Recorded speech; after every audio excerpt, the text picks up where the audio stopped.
Salve, salve galera! Começa agora mais uma edição do Podcast, nosso programa sobre motociclismo esportivo em parceria com a Yamaha Racing Brasil.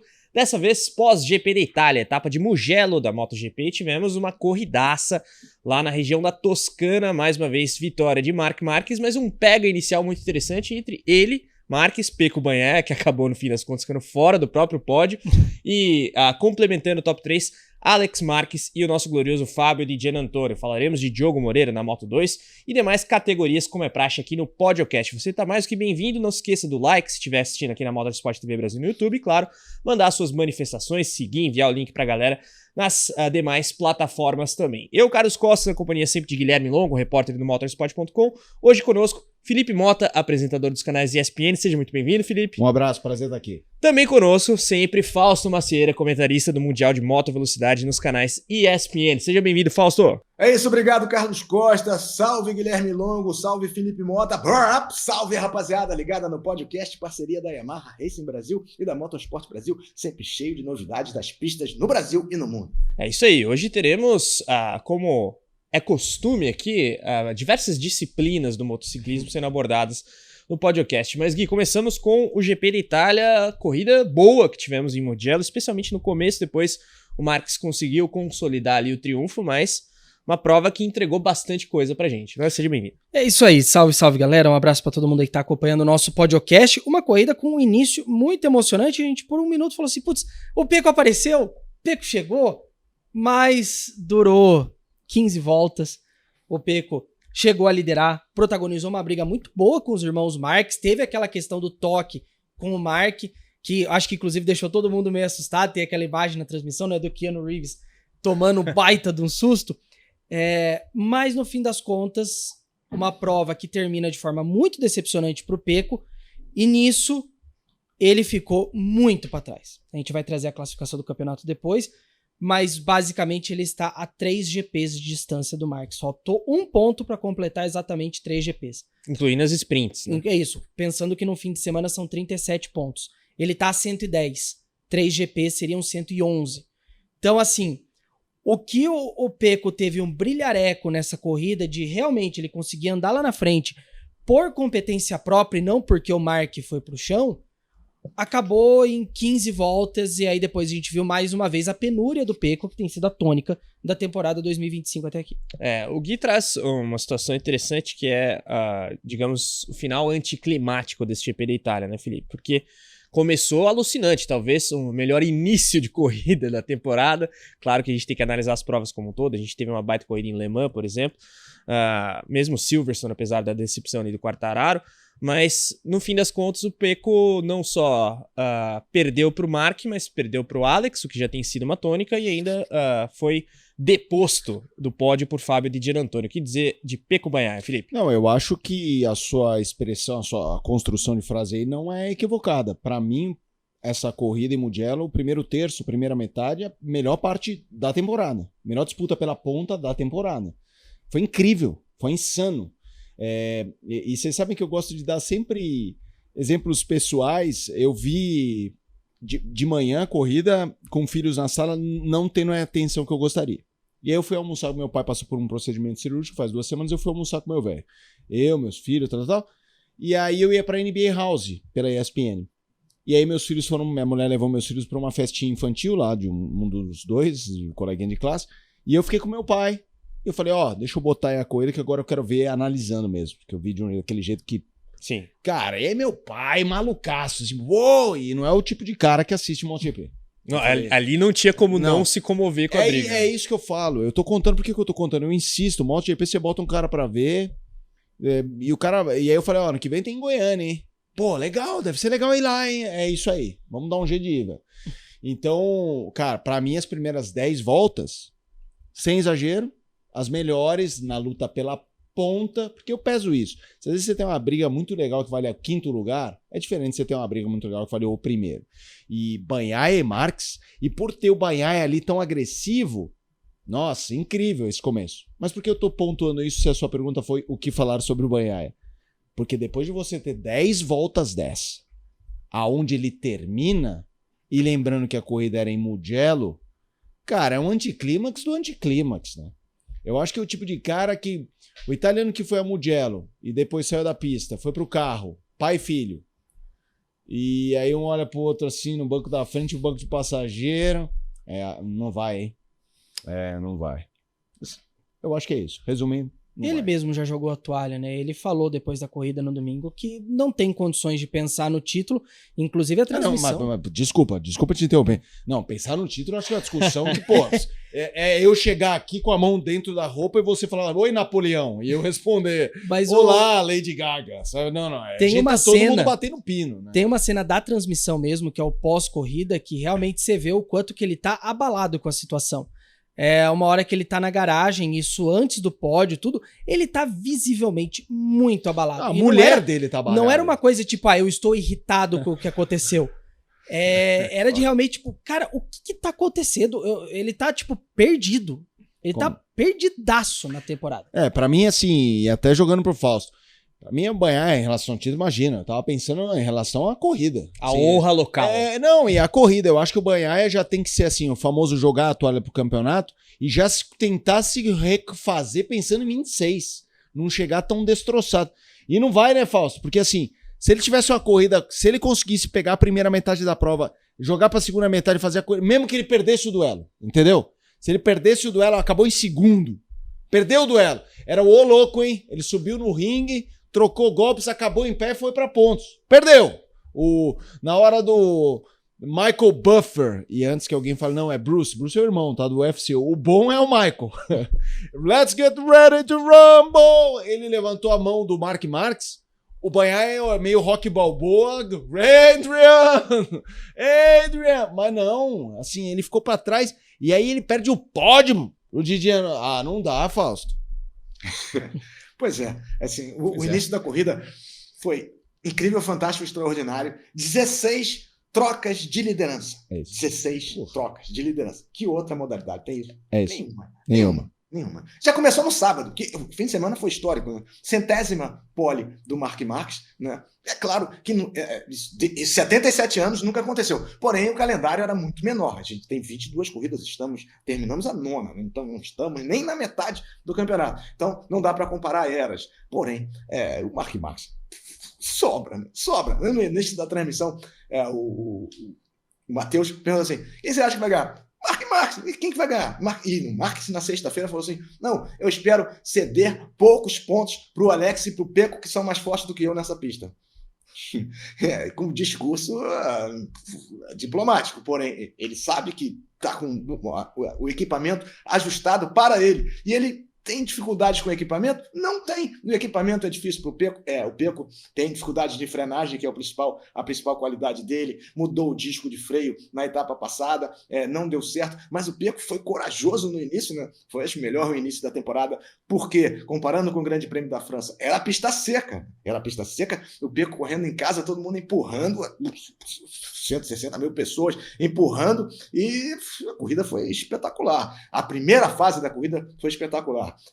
16 trocas de liderança, né? Mas aí o Mark Marques, quando passou, e o Marques falou: poupei meus pneus estavam superaquecendo, e eu acho que foi isso que aconteceu com o Pecco. Os pneus superaqueceram, o dianteiro ele teve que tirar a mão, e aí gastou o traseiro também. Sim. Estava com o pneu macio, e quando o Marques tomou a ponta, sumiu, né? 100ª pole, vitória de número 93, vitória de número 67 na categoria principal, MotoGP, hoje, anteriormente 500, ele está a uma vitória do Giacomo Agostini. Voltando a falar, o calendário era muito menor, mas ele tem ainda uma distância para quem? Para o que estava lá torcendo para o Bagnaia, torcendo para o Didier Antônio, torcendo para o Morbidelli, sobretudo, torcendo para o Bagnaia, Valentino Rossi, que tem 89 vitórias na classe principal, onde o Marques está a uma vitória do Giacomo Agostini. E foi uma demonstração de força impressionante para quebrar a resistência do Pecco Bagnaia. Desanimadora a perspectiva do Bagnaia, a gente está indo para Assen, onde ele também tem 3 vitórias, né? Mas difícil a situação para ele, e depois a gente tem a Alemanha. A Alemanha vai ser um debacle total. Mas foi uma corrida muito interessante, concordo com o Guilherme, com o Felipe e com o Carlos, que perder para o Mark não é demérito nenhum. Perder para o Alex é pior, né? De moto 2024, pior ainda. E perder para o Didier Antônio, muito pior, ficar fora do pódio depois de ter feito um início brilhante, né? Mostra as dificuldades que a Ducati tem e ressalta as duas correntes, porque o Didi da linha e o Marc Marques dizem que a 25 é igual a 24. Inclusive, existe um rumor de que o Marques teria andado na 24 do Alex Marques lá no teste pós-Aragão, o que não está confirmado. E a outra corrente, Tardosi e Bagnaia, dizendo que a moto é muito diferente para pior. Então, essa cisânia dentro da garagem, a gente sabia que ia acontecer desde o ano passado, quando o Marques foi contratado. Mas imagina só se não fosse o Marques, se tivesse sido o Jorge Martin. Ainda que o Jorge Martin na Ducati, ia tomar não sei se ia cair ou não, mas não estaria com essa superioridade imensa, colossal. Foi a quinta dupla vitória, sprint e corrida do Marques. Tem 37 pontos em disputa, levou todos. Na corrida passada, 37 pontos em disputa, levou todos. Então, a situação está muito complicada, não só para o Pecco, mas principalmente para o Pecco, por tudo que ele representa dentro da Ducati oficial. Ô Gui, foi 4.040 dias depois de uma outra vitória importante do Marc Marques. A última vez que o Marques tinha vencido em Mugello tinha sido 2014, o segundo ano dele na MotoGP, o ano do segundo título na classe rainha, mas eu queria pegar o que o Fausto falou, né, da cisão Tardosi, da linha Pecco e Marques, porque, como ele falou, a gente já esperava que isso fosse acontecer em 2025, mas ninguém esperava que no meio disso aí teria um Alex Marques, que virou um fator preponderante nesse campeonato. E aí eu acho que a gente tem que debater também uma crítica que o Alex está sofrendo nas redes sociais, e eu acho que é um debate interessante. Isso foi comentado na transmissão, o Falso, a Ju e o Matheus na ESPN, mas outros repórteres também de fora, tipo o Simon Peterson, do The Race, falam como que o Alex pega leve com o Mark. Se talvez ele não poderia ter sido mais aguerrido nas disputas, não sei se, não tô falando que ele teria vencido, mas que talvez não teria sido tão fácil assim. O Alex tende a ter disputas duras com os outros pilotos e quando é com o irmão, ele pega leve. Eu acho que essa é uma crítica que precisa ser analisada, porque eu tendo a concordar, o Alex pega muito leve quando a disputa é com o irmão. Aqui a questão não é nem o quão mais agressivo ele poderia ser, embora também seja essa discussão, mas a comparação que você traça, eu acho que ela é basilar quando a gente debate todo esse assunto. Basta comparar o que o Alex faz com os outros versus o que ele faz com o Mark. É nitidamente diferente. Felipe, queria sua visão sobre o assunto. É difícil. Eu vi na transmissão da ESPN eles jogando esse tema. Eu vou até passar para o Fausto para ele trazer o ponto de vista dele, porque para mim é difícil analisar. Porque eu consigo ver a diferença que ele tem de abordagem nas disputas com os outros, mas eu não sei até que ponto ele não programou a disputa dele para ser o melhor dos outros. No seguinte sentido, não por ser o irmão, mas por ele ver que com o Marques não vai dar jogo e eu quero Porque vamos lembrar que as duas vezes que ele assumiu a ponta 2 vezes nesse Mundial. As duas vezes, as duas puladas para a primeira posição do Alex vieram através de quedas do Mark, em que ele estava ali para aproveitar isso. Não sei até que ponto ele não configurou isso como uma estratégia, quase como no mano a mano não vai dar. Se eu for mais agressivo com o Mark, não é mais fácil Mark e Alex, né, numa discussão tão emparelhada. Se eu for mais agressivo com o Mark, a chance de eu cair ou fazer uma besteira ou de repente não ser o segundo é maior do que simplesmente é o meu irmão e eu vou pegar. Eu não consigo imaginar ser isso. E eu acho assim, se o Mark tá destruindo todo mundo como fez muito por boa parte da carreira dele, eu acho que o Alex é só mais um da lista. Mas não sei, Fausto, queria que você falasse um pouco quanto dessa abordagem do Alex é por ser o irmão ou é por não dar jogo. Porque não vai dar jogo. E ao não dar jogo, quer saber, eu vou ficar aqui porque ser vice-campeão, ganhar do Bagnaia, ao invés de perder do Mark, é o que eu tô buscando. Como a Gresini em 2024, aquela coisa toda, né? Falso, manda bala. Pois eu acho que o Alex Marques fez uma corrida excelente. Ele deu um passadão ali nos dois, passou isso. Os dois na curva 1, né? Então, eu acho que ele se empenha. Ele tem a consciência, ele convive com o Mark 24 horas por dia. Então, ele tem há 30 e tantos anos, né? Porra, 29 anos. 29. É 32 por dia. O Mark tá com 32, isso. Né? Então, ele tem essa consciência. No motocross ele não consegue ganhar do Mark. No trial ele não consegue ganhar do Mark. No flat track ele não consegue ganhar do Mark. Então, ele tem meio essa barreira mental, no que não quer dizer que ele não se empenhe para isso, tá? Eu acho que ele se empenha bastante para isso, mas talvez seja uma coisa subconsciente dele, e é difícil, né? Na transmissão, ele falou, pô, tem que ser corajoso, tem uma vez na vida. Todo mundo ali é extremamente corajoso, eu não tenho essa dúvida, que todos são extremamente talentosos e extremamente corajosos, porém, é um bloqueio que diz assim, o cara anda mais do que você, como é que você vai ganhar dele? Só circunstancialmente, né? Ou se ele cair, né? Se ele cair, você não vai... Sendo irmão, não sei se ele vai... O Mark também não tem a menor contemplação com ele, né? Não tem, né? Mas eu acho que talvez ele tenha uma na parte de trás do cérebro, né? Mas ele está fazendo uma temporada soberba, a melhor da vida dele, tem 2 títulos mundiais, o outro tem 8, tem 8-2, né? Então ele tem esse bloqueio mental, né? O Peco tem mais títulos do que ele, e o Peco ele tá assumindo, quantos pontos ele tem de vantagem sobre o Peco? 60 pontos, né? O Mark pro Alex são 40, do Alex pro Peco são mais 70. Pois 70 pontos. 70 pontos em 37 possíveis. Quer dizer, a situação do Peco é desesperadora. A do Alex não acho que seja desesperadora, acho que está sendo a melhor temporada da carreira dele na MotoGP. Todo mundo critica ele pela vida fora, desde a Moto3, né? Por conta ele é ofuscado pelo Mark. Porém, esse ofuscado sendo primeiro e segundo, quantos segundos ele tem? Acho que ele tem 6 segundos de lugares, tem uma vitória na Espanha, está em segundo no campeonato, isolado, pode ficar em casa assistindo pela TV, que não vai ser ultrapassado na segunda colocação. Então, acho que não falta empenho, acho que falta uma consciência, que talvez seja até involuntária, de que ele é capaz de bater o Marcos, o que ainda não aconteceu. Você que está com a gente aqui no podcast, comenta sobre essa situação do Alex Marques, a gente repercute os seus comentários na próxima edição e nesta ainda traremos algumas mensagens do programa último, falando é boa, né? Falando ou passando a situação de campeonato de maneira mais consolidada aqui, 270 pontos para o Marc Marques, 230 para o Alex, Pecco Bagnaia com 160, e aí a gente tem na sequência fechando o top 5, 2 italianos, Franco Morbidelli 128, Fábio Di Giannantonio 120, uma corrida, aliás, que se desenhava favorável uma vez mais ao Franco Morbidelli, no fim ele acaba tendo de pagar a punição ali pelo incidente, foi com o Zarco, se não me engano? Não, o Zarco caiu antes. Vinhales, isso, o Zarco foi um dos que caiu, mas foi antes, sozinho, foi com o Maverick Vinhales, bem lembrado, e aí o Di Giannantonio consegue ali galgar posições até o ataque final ao Bagnaia, que decorreu ali do desgaste de pneu do Pecco e também gerou o pódio para o Di Giannantonio. Interessante esse duelo aí da VR46 também, eu queria aqui os demais destaques do GP da Itália de MotoGP, a gente fala na sequência de Moto2 e também de noticiário da classe rainha, porque tem coisa importante para abordar, mas Di Giannantonio acaba também reagindo no momento em que se via ali muito à mercê do Franco Morbidelli na VR46, né, Gui?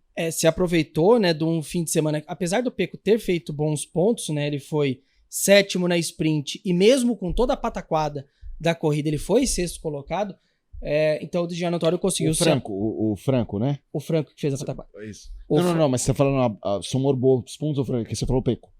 Franco, desculpa, você tá falando? Sim, Tá. O Franco, ele soma bons pontos, mas a gente tem que falar dessa pataquada que, pelo amor de Deus, um acidente que claramente ele foi culpado, o Vinhales saiu irritado com razão na história. Fez gesto de porrada, é verdade. E depois ele vai cumprir a punição e erra a punição. É isso. Ele erra, ele sai da pista no cumprimento da volta longa. Então, uma corrida que podia ter sido até um pouco melhor. Podia ter terminado, sei lá, em 5º, mas o Di Giannantonio se aproveitou e com isso a disputa interna da VR46 agora caiu para 8 pontos. É 128 a 120. Eles estão bem próximos ali, e querendo ou não, o Di Giannantonio, sim, ele meio que tem a obrigação de passar o Morbidelli, porque ele que teoricamente teria a moto melhor, que a gente sabe o debate da GP25 esse ano é mais complexo. Mas é interessante a situação da VR46. E muito uma corrida que alguns nomes fortes aí do campeonato acabaram tendo um fim de semana complicado. Zarco, 2º abandono consecutivo, então já perdeu terreno aí na disputa. O Quartararo, infelizmente, não teve um bom fim de semana, acabou perdendo muito terreno, tanto na sprint quanto na corrida principal. O GP de Mugello trouxe aí alguns insights bem interessantes para o campeonato. No caso do Fábio Quartararo, basta ver que ele ficou apenas uma posição à frente do Alex Rins. Então, de fato, para quem largou em 4º, foi uma corrida difícil, né? E, enfim, a galera como um todo ali acabou tendo dificuldades. ainda que a gente pondere que o Zarco caiu, mas o Jack Miller, que vinha fazendo algumas provas honestas também, foi outro a abandonar, né? Bastianini idem. Quem teve uma corrida honesta foi o Marco Bezek. Felipe, se quiser falar dos outros destaques aí, fica à vontade. Não, eu queria falar dessa disputa. 8 pontos a diferença, né? 128 a 120. E por que eu queria trazer meu ponto de vista sobre esse duelo? Porque se a gente pegar aqui o histórico do podcast, quantos minutos o Franco Morbidelli teve no nosso podcast e quantos minutos o Di Giannantonio teve? Morbidelli mais. Então, muito mais. E aí tem que ver também quantos foram minutos positivos e negativos de cada um. Não, mas o Franco geralmente era bem sublinhado aqui, vamos combinar. O Di Giannantonio mesmo, que é mais criticado. Então, mas é esse ponto, é que independente, quando eu tô falando de minutos, eu tô falando de protagonismo. Pensa, é uma peça de teatro. Quantos minutos o Franco Morbidelli esteve no teatro podcast, quantos no palco? O Di Giannantonio já deve ter falado as 2 vezes. E aí, por que eu tô falando isso? 8 pontos, porque a gente falou do Franco. Foram várias corridas da gente sublinhando o Franco bem, porque merecia. Ou seja, o Di Giannantonio fez um trabalho meio invisível nas últimas etapas e tá ali a 8 pontos. Eu esperava ele à frente do Franco Morbidelli, ou se eu esperava ao longo do ano, embora o Gui tenha ressaltado uma coisa interessante. A gente tá discutindo motos 25 versus 24, talvez não haja garagem mais interessante pra gente analisar isso do que Franco versus Di Giannantonio, Morbidelli versus Di Giannantonio. Então eu acho que o Franco, embora tenha aparecido muito mais no ano, assim, de minutagem no podcast, claramente em linhas na Gazeta dello Sport, se bem que na Gazeta dello Sport, se bobear, o Di Giannantonio apareceu tomando algumas alfinetadas. 8 pontos já não é nada. Não é nada. Então, de fato, é aquela coisa que você olha e fala: caramba, tá assim, quando eu peguei a classificação e vi a diferença, eu me surpreendi. E o Di Giannantonio teve queda no começo do ano. Então, trazendo em números aqui, 9 corridas, 5 o Morbidelli terminou à frente do Di Giannantonio, mas os dois têm 2 pódios cada, 2 terceiros lugares e 1 abandono cada nas corridas principais. A sprint eu não fiz a conta aqui. Então, realmente, uma briga muito parelha. Fausto, se você quiser comentar aí sobre a VR46, de mais destaques, né? O Aldegger foi outro que teve uma corrida meio atabalhoada, o Miller aí vendo a sombra da chegada do Toprak. Manda bala, Fausto. Pois é, a corrida foi cheia de nuances, né, de facetas. Só para fechar sobre o Mark Marques, ele venceu a 5ª pontuação máxima consecutiva em 9 etapas, igualando o que o Pecco fez em 20 etapas no ano passado, né? Então, situação difícil para o Pecco. Em relação à VR46, o Morbidelli era para andar mais, porque ele tem experiência com a 24 do ano passado, coisa que o Di Giannantonio não tem. O Di Giannantonio andava de 23. Em vitórias, o Di Giannantonio tem uma, né? Qatar 2023. Não vence desde 2023. O Franco tem 3, todas 2020, né? E a última dele foi em Valência 2020, não vence há 5 anos. O Di Giannantonio conseguiu o 2º pódio dele, igualando o Morbidelli, mas o Morbidelli tem sido mais efetivo do que ele. Talvez seja aí, concordo que é muito interessante esse enfoque dentro da garagem, que a gente possa medir bem a distância da 24 para 25, sendo que tem uma vantagem para o Morbidelli, que tem muito mais experiência na 24. O Bezek, achei que foi muito bem, a Aprilia está melhorando, tivemos 2 Aprilias, né, no top 10, né, o Ogura fez top 10 voltando de lesão, e o Jorge Martin, que vai voltar em algum momento, não se sabe ainda, mas vai voltar e vai cumprir pelo menos a temporada 2025 na Aprilia, deve estar pensando no que vai acontecer daqui para frente, e pensando que a moto não é tão ruim assim, porque se o Bezek consegue classificações melhores, ele teria resultados melhores. Acho que ele está em grande fase e acho que a Aprilia está crescendo. A Yamaha segue em dificuldade com aquele dilema do 4 em linha e o V4. O V4, por enquanto, não é eficiente em relação ao 4 em linha e muito menos em relação às outras V4. Então, eles têm essa dúvida de insistir no 4 em linha até o fim do ano ou programar o V4 nas próximas etapas. Eu acho que eles vão programar o V4 nas próximas etapas com o Augusto Fernandes. Espero que a moto se desenvolva rapidamente. A KTM a Costa, né? A Costa é a KTM. A Costa falou que escolheu o pneu duro, tinha 22 no grid, o único que escolheu o pneu duro foi o Acosta, disse que foi uma escolha errada. Estava na cara que era uma escolha errada, né? Então, e a Honda dessa vez não foi bem, mas tem evoluído. Eles têm que aproveitar mais ainda as concessões. Yamaha e Honda têm que aproveitar mais ainda as concessões, com mais motores, podendo evoluir os motores e tudo mais. E só para fechar sobre o Di Giannantonio, foi o único das Ducati que usou a carenagem que foi aprovada e homologada em Aragão. E aí perguntaram a ele por que ele usou a carenagem. Porque combinava mais com a pintura. Diz ele, né, que combinava mais com a pintura. Mas aí perguntaram ao Marc, por que você não usou a carenagem 25, segunda fase? Ele falou, não, porque o Pecco estava com a carenagem original e eu também não queria ficar diferente dele numa pista que ele comanda como poucos. Então, as corridas estão mostrando que a supremacia da Ducati é imensa, vai continuar muito provavelmente em 2026, mas o Marc Marques consegue se adaptar às dificuldades com mais facilidade do que seus outros companheiros de marca. É isso aí, galera. Vamos falar de Moto2 e Moto3 na sequência. Claro, todo destaque para Diogo Moreira, mas antes uma notícia importante sobre o Mundial como um todo, envolvendo a Liberty Media em decorrência daquela aquisição que ocorreu já há algum tempo, né? Mas estava aí sub júdice, digamos, Guilherme. Estava e agora acabou. A Comissão Antitruste da União Europeia confirmou, né, aprovou a aquisição da Dorna Sports pela Liberty Media. Era a última barreira que faltava e a comissão falou que aprovou incondicionalmente a proposta de aquisição. Então, sem nenhum tipo de empecilho. E agora falta só realmente assinar o contrato, mas tá tudo encaminhado.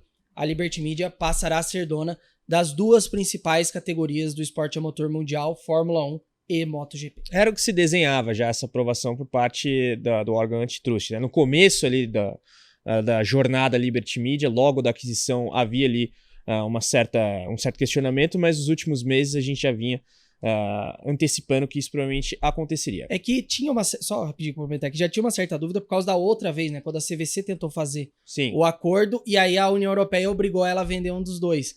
Então, mas agora vamos ver o que isso impacta, né? O que isso implica para as duas categorias. Já se falava, né, anteriormente da possibilidade de fazer um fim de semana conjunto das duas categorias. Seria divertidíssimo. Pois é, falando sobre a Liberty Media, eu espero sinceramente que dê certo. Né?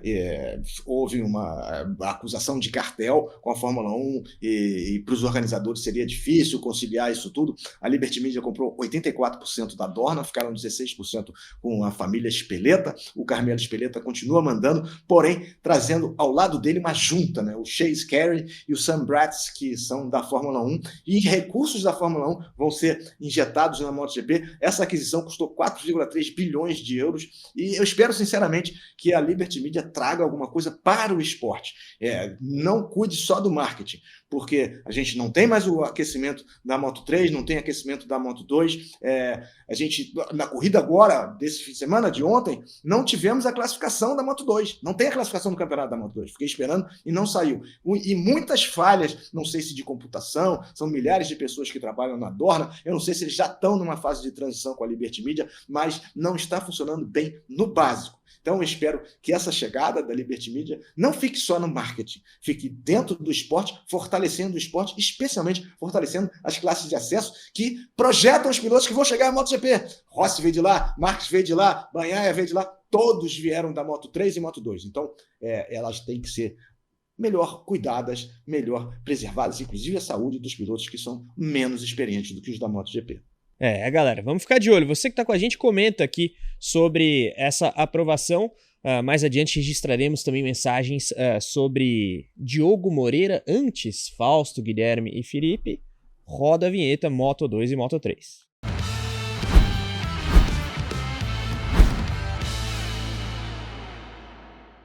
Mais uma corridaça da Moto2, né? Mais uma disputa muito legal, mas tivemos aqui um desempate da liderança do campeonato, né? Manu Gonçalves e Aron Canet chegaram em Mugello empatados nos pontos, mas Manu Gonçalves vence mais uma na temporada, segundo lugar pro Albert Arenas e terceiro lugar pro Aron Canet, que disputou de forma insana a última posição do pódio com o Diogo Moreira. O Diogo fez mais uma boa corrida, infelizmente não conseguiu converter mais uma pole em um pódio, talvez até uma vitória, mas é inegável que a disputa ali com o Canet foi o ponto alto da corrida, não é, Felipe?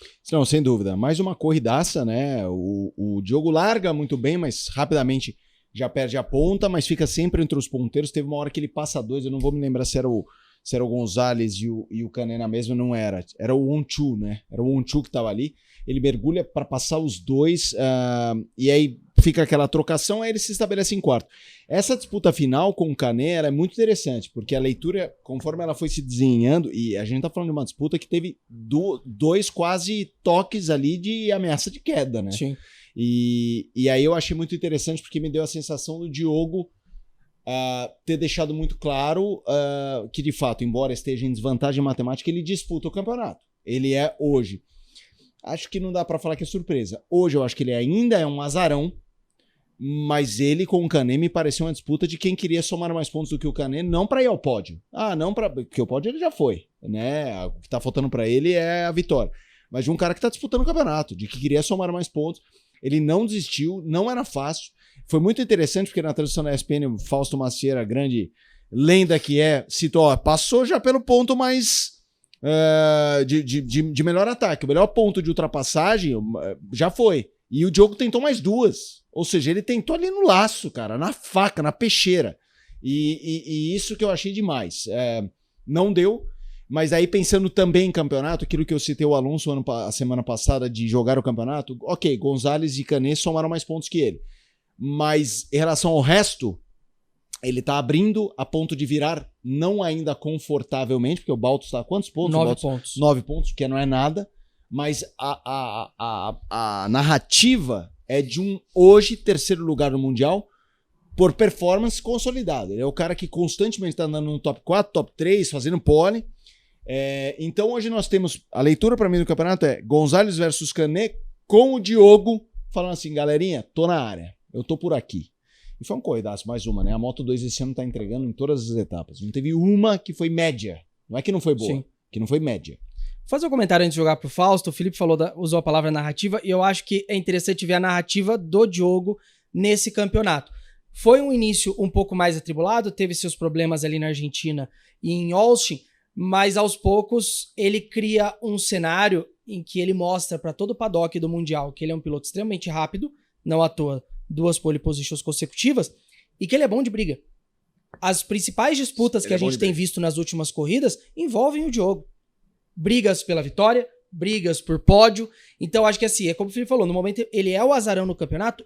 Mas ele tá deixando a marca dele ali. Ele tá mostrando o paddock e fala assim, me dá uma moto boa de corrida que eu vou conseguir fazer muito mais do que isso aqui, que ele já tá fazendo muito, inclusive. E pegando esse gancho, né, Fausto, do Gui, pra fã, né? Assim, é que nem assim, todo esporte, você gosta dos personagens, mas você gosta, entre aspas, do showman. Não tô dizendo que o Diogo Moreira é o showman, mas tipo o UFC. Você prefere o cara que ganha por pontos ou o cara que você fala, cara, esse cara vem pro nocaute. Esse cara é um showman. O Diogo Moreira, isso que o Gui falou, é muito interessante. Aí pensando no público mundial, não tô nem falando do brasileiro. O Diogo Moreira na pista, você fala, cara, esse cara vem pro risca-faca, hein, Fausto? Pois é, assim, quem eu acho que é o showman da Moto2? Aron Canet. É o showman da Moto2, pra mim. Porque o Canet é imprevisível, vai bem, vai mal, erra, volta, se mete em confusões. O campeonato estava empatado, né, entre o Canet e o Gonzalez, eles precisavam desempatar, e o Gonzalez sumiu, Arenas em segundo, e o Canet estava desesperado para ceder menos pontos, porque se ele tivesse ficado atrás do Diogo, ele teria cedido 12 pontos, e ele, ultrapassando o Diogo, ele cedeu 9, que é muito ainda, mas o campeonato, como a gente falou, não está nem na metade. E aí ele jogou forte em cima do Diogo, e o Diogo talvez, pensando na corrida passada, o Ondiu chegou a liderar, né? O Matheus, não, de novo. Aí o Ondiu chegou a liderar, ficou para trás, né? Mas o Diogo, pensando na corrida passada, ele reagiu com mais arrojo do que na semana passada, do que na semana retrasada, né? Então, quando o Canet passou, ele devolveu, aí o Canet jogou para cima dele e devolveu, as motos se tocaram mais de uma vez, né? E o Canet conseguiu a ultrapassagem e no final reclamou do Diogo, coisa que difícil considerando o conjunto da carreira do Canet, reclamar de outro piloto ter sido agressivo demais com ele, que ele normalmente é quem é o agressivo demais com os outros. Então achei um pouco descabida a declaração do Canet no parque fechado, e o Diogo fez o que pôde para chegar, ficou a 0,1 segundos da vitória. A gente fica, nós brasileiros, né, Felipe? Nós brasileiros, você, Guilherme, todos que estão nos assistindo, quando você vê um piloto na pole, ele tem uma tendência de brigar pela vitória ao chegar no pódio, né? Então, como aconteceu em Aragão, né? E brigou pela vitória e chegou no pódio ali a 3 milésimos, né?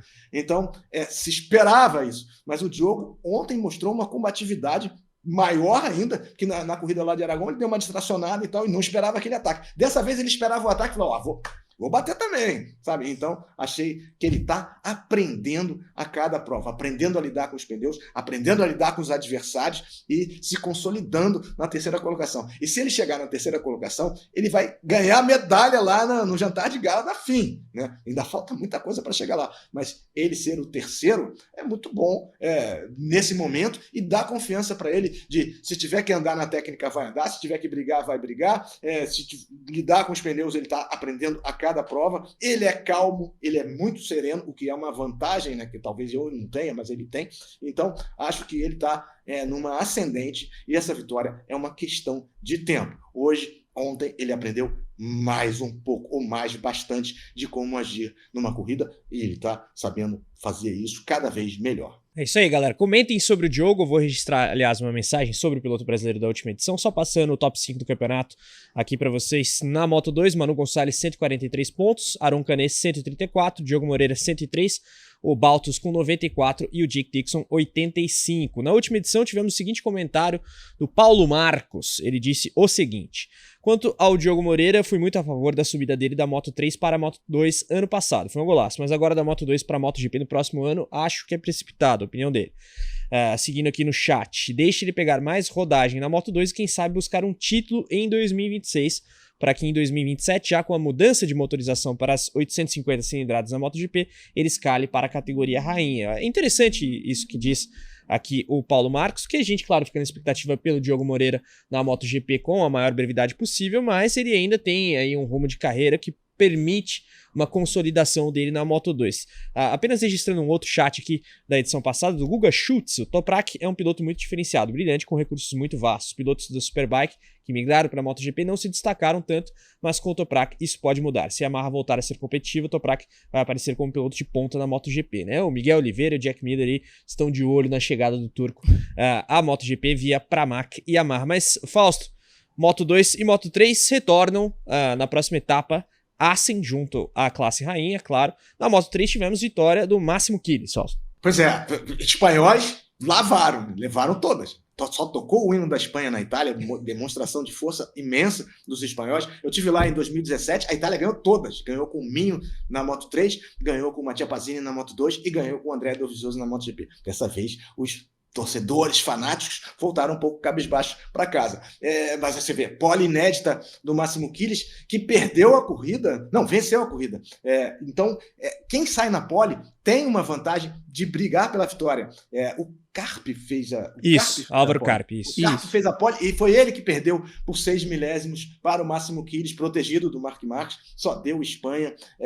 O José Rueda ficou em quarto, né? Fez bons pontos, continua liderando com grande vantagem, mas se no ano passado a gente teve Espanha vencendo com Jorge Martin na MotoGP, o Japão vencendo na Moto2 com a Yogura e a Colômbia vencendo na Moto3 com Davi Alonso, em 2025 as coisas estão muito bem encaminhadas para a Espanha. E em geral, quando você é campeão, você sobe para a categoria superior, para a categoria acima, né? Então, quem tem mais chance de chegar na MotoGP hoje, independente do passaporte? Manuel Gonzalez, né? Quem tem mais chance de chegar na Moto2 hoje? José Rueda, né? Então, essa escalada das classes de acesso tem que ser prestigiada, porque é de lá que vêm os grandes talentos, como o próprio Diogo. E eu concordo com a opinião da mensagem, que assim, seria um pouco precipitado para o Diogo subir no ano que vem. Porém, se surgir uma proposta, não dá para deixar para depois. Tem que aproveitar, porque pode não mais surgir. Sobre a questão da Moto3, eu só queria fazer um comentário sobre a performance do Máximo Kilis, porque assim, o José Antônio Rueda deu uma desacelerada no campeonato, né? Nas 7 primeiras etapas ele tinha 5 vitórias, 1 pódio, 1 abandono, e agora são 2 corridas, um P8 e um P4. Ele tem 162 pontos. O Kilis, das 9 provas, disputou só 5. E mesmo com 5 provas disputadas, ele já é o 5º colocado no campeonato, com mais da metade dos pontos do que o Rueda tem no total. Então, assim... 85 pontos. É isso, 162 a 85 pro Kilis, que é o 5º colocado. Cara, é uma performance extraordinária, se você for parar pra ver.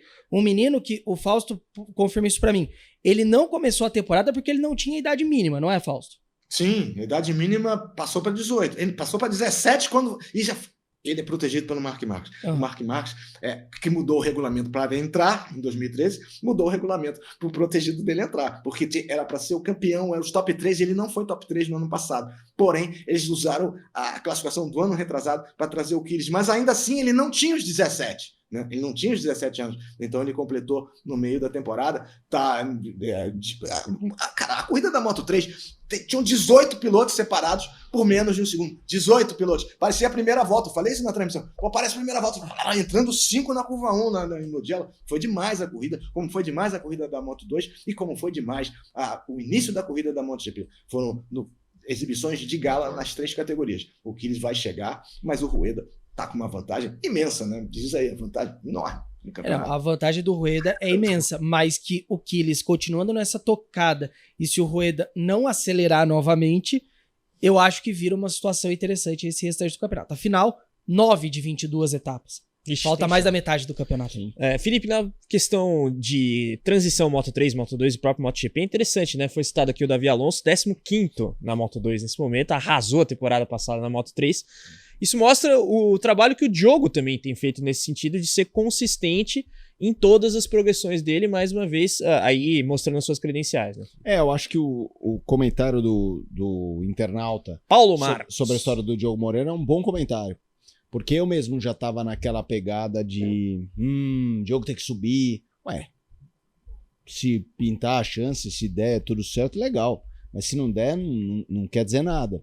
E eu acho que a gente observar esses exemplos, como você trouxe do Alonso aqui, e existem outros, o Fausto mesmo já trouxe uns de anos anteriores, ele é bom para dar aquela calibrada na nossa expectativa do quão difícil as mudanças, né? Os saltos, e mesmo de ano para ano, porque às vezes você dá o salto, se adapta ao salto, mas é uma trocação tão grande, uma relação de forças muito mais variada do que a própria MotoGP, que as pessoas, quando um piloto tá andando em segundo e de repente começa a andar em quinto, elas acham que o problema é só o piloto, e não até pode ser, mas não necessariamente é. Então, voltando à discussão pro Diogo Moreira, né, porque eu acho que é o que é mais relevante aqui para o nosso fã conectado ao podcast, aliar a expectativa e ao mesmo tempo entender que o que importa é o hoje, e o hoje é um grande trabalho. O que isso vai gerar pro ano que vem a gente não sabe, mas que ele tá fazendo um bom trabalho, tá. Você que tá com a gente, próxima etapa de Moto3, Moto2, MotoGP, Assen, GP da Holanda. A gente já falou rapidamente aqui a expectativa pro GP da Holanda de MotoGP, mas comentem sobre Moto2 e Moto3 também. Fausto, pediu a palavra, mano? Pedi, não, só para falar, complementando sobre o Diogo Moreira, o Diogo foi 2 vezes novato do ano, foi novato do ano na Moto3, foi novato do ano na Moto2, e o pulo da Moto3 para a Moto2 é mais de 3 vezes a cilindrada e, consequentemente, a potência. Então, se surgir, como o Felipe falou, uma oportunidade, aparecer um convite, tem que embalar, o trem não passa 2 vezes. E se não aparecer, não é ruim, porque ele está com uma moto que é 765. Se ele não subir em 26, a moto vai deixar de ser 1027, vai ser 850. A diferença de 235 vai cair para 85. Então vai ser... Claro que a eletrônica vai ser diferente, se bem que vai ser atenuada, e os auxílios eletrônicos vão ser atenuados, mas a diferença de cilindrada vai ficar muito mais próxima. Então, acho que a turma da Moto2, que chegar na MotoGP a partir de 2027, Diogo incluído ou não, Gonzalez ou não, o Canet ou não, vai ter menos dificuldade para se adaptar na moto a partir de 27. Então, qualquer caminho para o Diogo, nesse momento, é bom. Bom, pessoal, como dito, Moto3, Moto2, MotoGP, etapa próxima, Holanda GP em Assen com Moto E. Será que teremos Eric Granado, Guilherme? É a grande dúvida, né? Segunda etapa da temporada 2025 da Moto E, voltando aí depois de uma pausa longa. Deixa eu pegar aqui quando que foi a primeira. Foi lá em Le Mans, então mais de um mês atrás, quando a gente teve o acidente do Eric. Ele tá mostrando nas redes sociais que tá se recuperando, já voltou a andar de bike, mas moto, pelo menos, eu não lembro de ter visto ainda nas redes sociais nenhum indicativo. Vamos ficar aí na expectativa para ver se ele volta esse fim de semana. E foi a panca, né, Felipe? Meu Deus. Eric. Pelo amor de Deus, só de lembrar arrepia, né? Porque é aquilo que a gente falou na época, se ele tivesse deitado a hora que ele foi ali atingido pela moto, do colega na Moto E, a gente podia ter tido um desdobramento bem triste. Sim. Bem triste. Então eu acho que o primeiro passo é agradecer a vida. O segundo passo é pensar na carreira e tomara que ele retome sem nenhuma limitação, sem nenhum problema. Voltar 100% para não agravar nada. Fausto, etapa de Assen na sequência e já nesse fim de semana próximo, né? Rodada aí a dupla do Mundial. Queria sua expectativa, por favor. Pois é, Templo da Velocidade completando 100 anos de competição, né? 100 anos. Começou em 1920, 101, né? Começou em 1925. As temporadas em Assen, a pista maravilhosa. Foi modificada em 2012 e deram uma destruída na pista. Tiraram todo o mergulho sul, fizeram um estacionamento, mas o trecho que sobrou ainda é muito interessante, especialmente as curvas 17 e 18, a GT Chicane. Para o Marques, são 12 curvas para a direita e 6 para a esquerda. Então, mas ele, do jeito que tá, meu amigo, não tem, pode ser o braço torto que vai entrar do jeito, vai andar muito forte.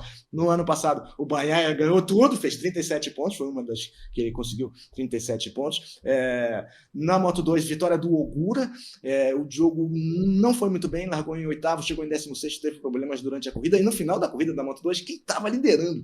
Sérgio Garcia, que hoje está desempregado, estava liderando o Mundial no ano passado, hoje está desempregado. Você vê como é que as coisas mudam na MotoGP e como é que as oportunidades, se não surgem e você não aproveita, não passam mais. Espero que seja uma grande prova. É uma corrida que em 2018 teve mais de 100 ultrapassagens, mais de 100 trocas de liderança entre os 3 primeiros. Então é uma corrida, hoje não estamos mais em 2018, tem muito mais ajudas eletrônicas, mas ainda assim é uma grande corrida, grandes momentos lá, vitórias incríveis do Valentino Rossi, vitória do Marques, quase vitória do Colin Edwards, muita história ao longo de um século de competição. Boa, Fausto. Você que tá com a gente, quem vence o GP da Holanda de MotoGP? Comenta aqui, não esquece do like no podcast e mandar pra galera que vocês sabem que gosta de motociclismo. Falando nisso, agora a gente muda da pista para o off-road. Roda a vinheta.